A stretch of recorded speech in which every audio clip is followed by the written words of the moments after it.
Back in the day, I ate a lot of instant ramen. Who doesn't, right? But since starting cooking for my family, I had to learn how to make them healthy, but still keeping it quick and cheap. Delicious, of course. Hey guys, let's start cooking.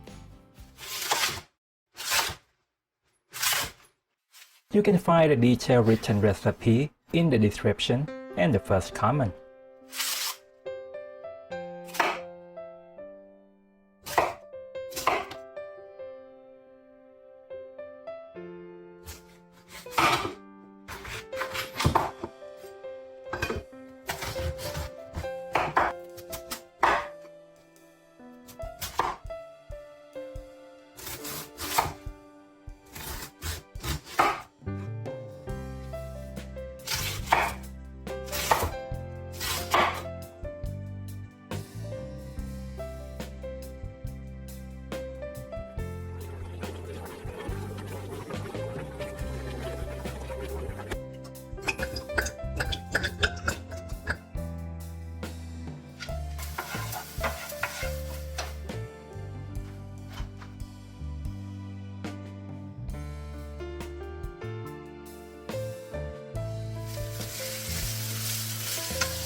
The sauce is simple but very tasty, sweet, savory, spicy if you want to, and refreshing.